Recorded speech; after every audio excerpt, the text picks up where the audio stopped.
কালি আপোনালোকক দেউতাই কৰা খেতিখিনি দেখাইছিলোঁ আৰু কালি কৰা খেতিখিনি যিহেতু বৰ্তাইও দেখিলে, বৰ্তা দেখি আজি আহি পাই গ'লহি খেতি চাবলৈ বুলি কি কৰিছে। ধুনীয়াকৈ লৈ গ'লোঁ পথাৰলৈ বুলি আৰু এয়া পথাৰত আহি চাইছেহি।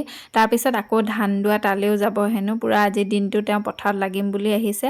পথাৰলৈ গৈ যদি আমি বৰটেঙা জুতি নলওঁ কেনেকৈ হ'ব, সেইকাৰণে বৰ্তাই পাৰি আছে এইফালে বৰটেঙা। এতিয়া সকলোবোৰ বস্তু লৈ আমি ওলালোঁ পথাৰলৈ বুলি আৰু আহি পাই গ'লোঁ সেই পথাৰ। আৰু যে এই পথাৰখনৰ এটা বিশেষত্ব আছে, এই বাৰীখিনি যোনখিনি এতিয়া আপোনালোকক দেখুৱাই আছোঁ, সকলোবোৰ বৰ্তাই কৈ আছে যে তেওঁলোকে আগতে ইয়াতে জন্ম হৈছিলে আৰু সৰুকালটো কেনেকৈ কি আছিলে সকলোবোৰ কৈ আছে। এতিয়া ইয়াতে খেতি কৰা হয় আৰু লগতে এই যে কলগছখিনি দেখিছে, এই এৰিয়াটোতে আমাৰ ককা আইতাহঁতক খৰি দিয়া আছে। আমি টেঙা খাব লাগিব হয় এতিয়া টেঙা খোৱা যাব। আৰু এইফালে গোটেই পথাৰ। এতিয়া কাট আকৌ আজি বৰটেঙা খোৱা দিন আকৌ। আমাৰ এতিয়া বৰটেঙা কাটি থকা হৈছে। বহুত অদ্ভুতকে খাইছিলে আমাৰ এইকেইটা। এয়া নৰা কাটিছে। কাঁচিখনে কাটিলে ভাল লাগিব নেকি? কাটি দি কাট। নাকাটো কাঁচি। আমাৰ আইতা ককাহঁতৰ মৰি আছে। বৰ্তাহঁতে ইয়াতে চাকি জ্বলাব, মানে দেউতাই বৰ্তাই জ্বলাব। সেয়া মা, ইয়াত সঁচাকে জোক আছে নেকি? চিনা জোক।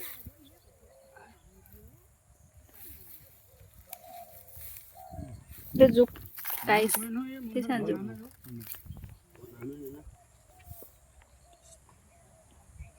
আৰু এইফালে বৰটেঙা হৈ গৈছে ৰেডি। পূৰা জলকীয়া নিমখ সানি দিয়া হৈছে।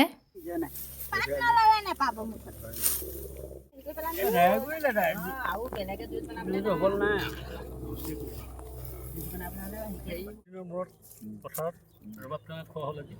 এইটো এটা বেলেগ এটা মজা লাগিছে। এইটো সোৱাদ ল'ম বুলি আচলতে আহিব।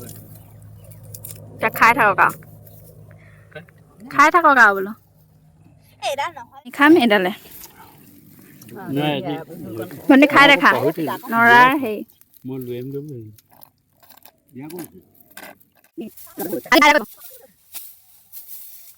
আগতে দাইছিলে নাই বৰ্তাই?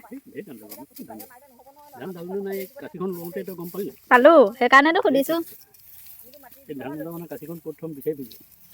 মই আকৌ ইয়াত থওঁ, ইয়াত। এতিয়া যে সোণগুটি চপোৱাৰ সময়, গাঁৱৰ প্ৰত্যেক ঘৰ মানুহ ব্যস্ত হৈ আছে সোণগুটি চপোৱাত। ঠিক তেনেকৈ আমাৰ ঘৰৰ মানুহবোৰো ব্যস্ত হৈ আছে। মাজু বৰ্তা আহিল আজি, আহি ধুনীয়াকৈ পথাৰৰ সকলোবোৰ কামত অলপকৈ লাগিলেহি।